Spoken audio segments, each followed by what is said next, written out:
Dear students, आज मैं DV Singh IIT JEE mains and advance का फैकल्टी कोटा से जो गत 25 ईयर से आईआईटी फीस सेंटर चला रहा हूँ और मेरी अरिहंत पब्लिकेशन से बुक्स भी आती हैं जिसमें डिस्कशन एंड सॉल्यूशन ऑफ आई रोडो सभी आईआईटी जेईई का प्रिपरेशन करने वाले बच्चे लगभग जानते हैं।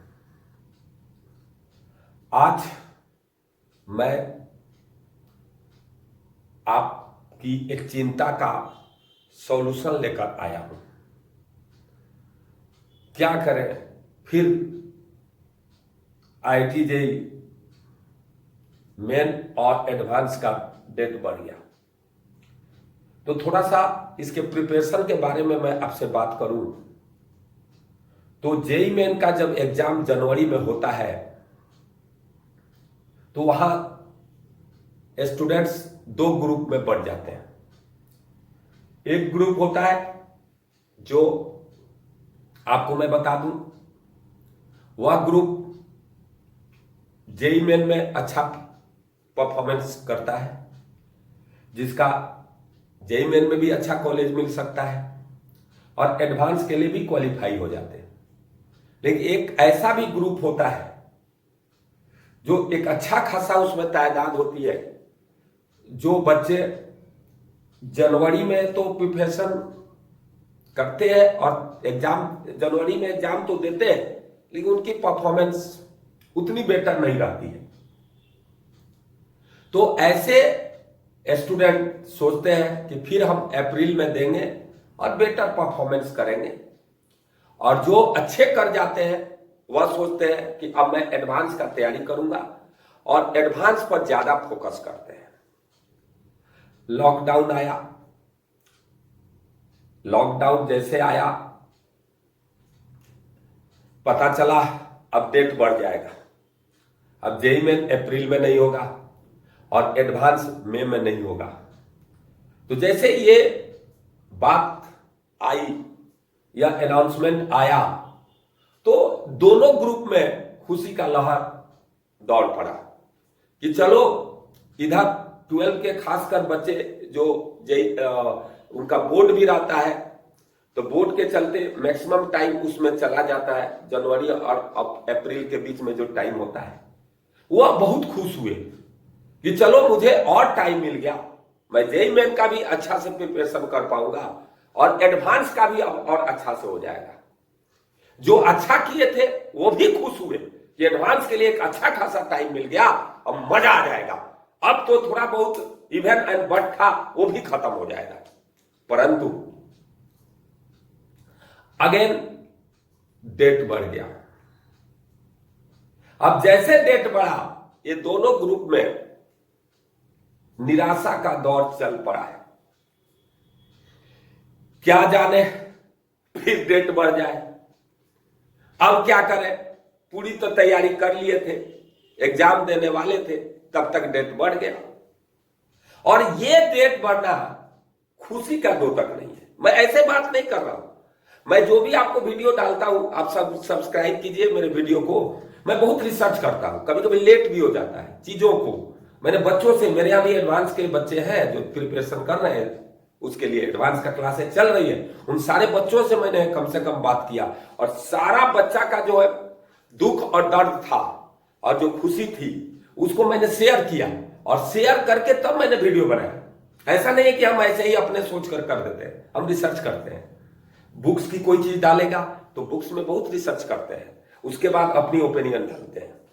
इसलिए मैं आपको बता रहा हूं कि अभी निराशा का दौर चल रहा है, लेकिन कोई सोच नहीं रहा है कि अगला डेट को अगर रियल डेट मान ली जाए तो वह डेट कितना दिन है।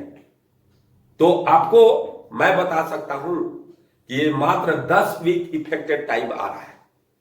अब कहोगे सब कुछ पढ़ लिए, फिर भूल जाएंगे, अगला एग्जाम आएगा तब तक ले भूल जाएंगे, फिर वही फिर वही फिर वही, तो मजा नहीं आएगा। अब मैं करूं तो क्या करूं, पढ़ने का मन नहीं कर रहा है। पापा बोलते हैं कि पढ़ो, लेकिन बैठता हूं, मन में एक चलते रहता है कि कहीं एग्जाम ना हो।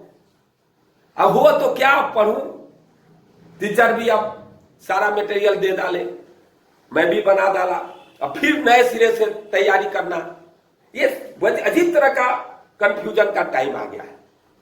लेकिन आपको मैं बता रहा हूं कि ये 10 वीक का जो इफेक्टेड टाइम आपको मिला है, इसका आप सही यूज कर सकते हैं, और जो एवरेज बच्चे हैं वो भी बेटर कर सकते हैं अपनी निगेटिव पॉइंट को पकड़ करके।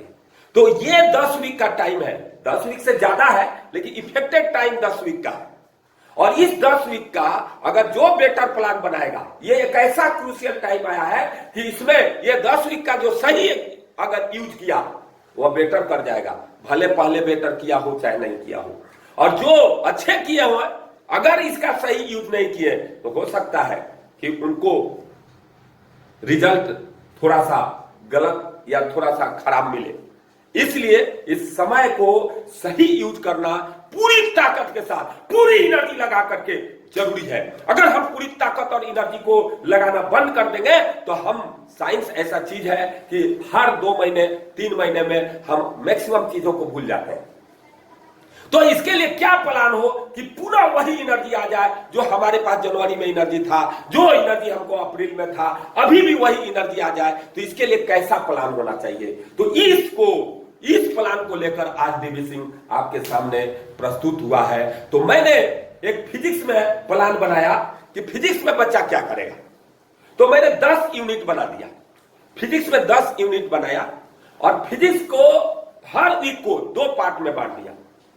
एक पेपर फिजिक्स, केमिस्ट्री और मैथ में पूरी सिलेबस पर आप टेस्ट दें, और एक डायरी बनाए। आपने एक टेस्ट दिया फुल लेंथ टेस्ट दीजिए, और फुल लेंथ टेस्ट दिए, आपने से सोचा कि एसएचएम में सवाल नहीं बना, तो सोचो कि किस टाइप का सवाल नहीं बना। तो भाई एसएचएम में एनर्जी से रिलेटेड जो सवाल था वह नहीं बना, या इक्वेशन से रिलेटेड जो सवाल था वह नहीं बना, तो उसको डायरी में लिखिए। और अगला दिन जो फिर देखे सरफेस टेंशन से सवाल नहीं बना, फिर देखे मैग्नेटिक फील्ड से टॉर्क पर सवाल नहीं बना, तो इसको डायरी पर लिखिए, इससे सवाल हमसे नहीं बना। अब कहोगे वो टेस्ट पेपर, तो टेस्ट पेपर आपको मिल जाएगा, कोई भी टेस्ट पेपर उठा लीजिए। अब क्या कीजिए कि वह जिस टॉपिक पर आपको सवाल नहीं बना उसको डायरी में नोट कीजिए, और अगला दिन पूरी ताकत झोंककर उन टॉपिकों को पार्टिकुलर रूप से उन पर 2-4-5 सवाल बना दीजिए। अब कहोगे कि सर सवाल बनता ही नहीं है, तो मैं क्या करूं? यस, हो सकता है कि आपने उठाया सरफेस पर सवाल नहीं बना, तो उसका थोड़ा थ्योरी रिवाइज कीजिए फटाफट, और उस पर 16 एग्जाम्पल पहले बना दीजिए, 10-20, और 10-20 16 एग्जाम्पल बनाकर पुनः अनसोल्व बनाइए। देखिए, सोल्व बनाने से सिलेक्शन नहीं हो सकता है जब तक अनसोल्व विदाउट हेल्प आप सवाल न बनाए, इसीलिए कुछ अनसोल्व सवाल भी बना दीजिए।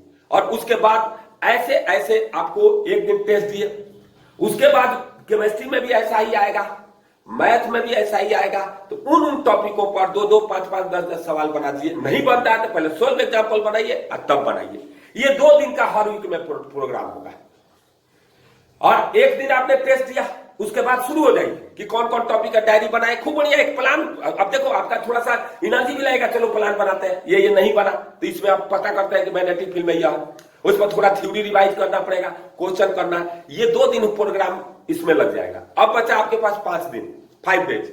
तो 5 डेज में हम वीक प्लान बना लीजिए, हर वीक में 10 वीक का एक प्लान बनाते हैं। तो हम फिजिक्स में बना दे रहे हैं, उसी तरह आप केमिस्ट्री में भी बना लेना, अपने ढंग से बनाइए।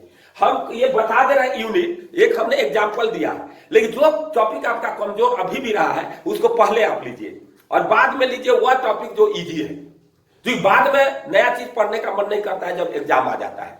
तो इसलिए आपको मैं बता रहा हूं कि पहले आप क्या काम कीजिए, वेरी सिंपल से काम कीजिए कि पहले आप वह टॉपिक को लीजिए जो आप अच्छा से नहीं किए हैं, और यह वीक प्लान बनाइए। जैसे फिजिक्स में मैंने बनाया मैकेनिक्स फर्स्ट वीक है mechanics up to work energy power, mechanics up to work energy power. Second week है वह है centre of mass and rotation. Third week है, फर्स्ट वीक में mechanics up to work energy power, second week में centre of mass and rotation, third week में fluid elasticity and gravitation, fourth week में ये 5 दिन में करना है, 2 दिन हुआ प्लान चलेगा। फिर फोर्थ वीक में SHM waves and sound, fifth week में heat and thermodynamics, sixth week में ऑप्टिक्स, ठीक है। उसके बाद सेवेंथ वीक में इलेक्ट्रोस्टैटिक्स, और उसी प्रकार एट्थ वीक में capacitor and current, ninth week में magnetic field and EMI, 10th week में है मॉडर्न फिजिक्स। यानी फर्स्ट वीक में आपको मैकेनिक्स अप टू क्या है वर्क एनर्जी पावर। उसके बाद सेकेंड वीक में centre of mass and rotation, मुझे याद हो गया।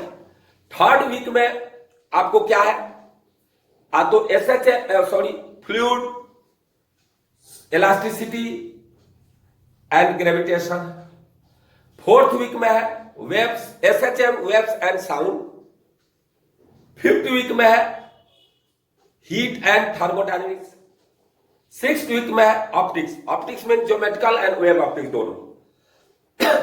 इसके बाद है आपका इलेक्ट्रोस्टैटिक्स। उसके बाद अगला वीक में कैपेसिटर एंड करंट।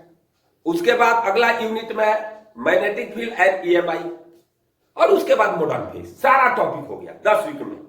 अब ये कोई जो नहीं कि इसी तरह ले, जो इसमें आपका हार्ड है पहले ले लीजिए यूनिट उसको, और जो आसान है वो लास्ट में लीजिए, लेकिन सब टॉपिक को टच कीजिए।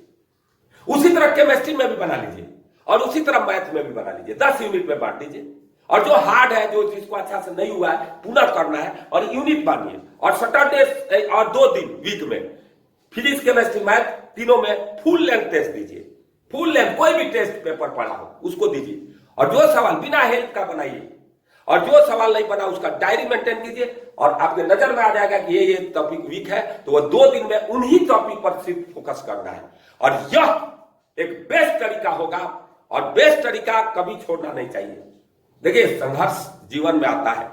शायर एक बोला है जो मैं बता सकता हूं कि सफर में धूप तो होगी, तुम संभल सको तो चलो, सभी है दौर में, तुम निकल सको तो चलो, यहां कोई किसी को रास्ता नहीं देता, तुम मुझे गिराकर संभल सको तो चलो। ये शायर ने जो बोला है वही बात है कि ये तो धूप है, ये कष्ट है, ये सबके साथ है, लेकिन इस कष्ट में अपने को, धैर्य को बनाए रखना है, अपनी मेहनत लगन को लगाए रखना है। ऐसा नहीं हो कि अप्रैल और मई में जो हमने मेहनत किया अब वह कम पड़ जाए। जितना कम पड़ेगा उतना ही रैंक डाउन जाएगा, जितना आप अच्छा करेंगे उतना ही आपका रैंक अप जाएगा। और ये बहुत सुनहरा अवसर है कि अगर एवरेज बिलो भी है तो हम बेटर कर सकते हैं, एवब है तो और बेटर कर सकते हैं। और अभी जो है, जो आदमी अगर अभी आलसी हो गया, जो आदमी अपने कर्तव्य से, ड्यूटी से इधर उधर किया, और 10 वीक को अगर सही तरह से यूज नहीं किया तो उसका रैंक खराब भी हो सकता है। इसी बातों के साथ मैं आज का वक्तव्य समाप्त करता हूं। Thank you.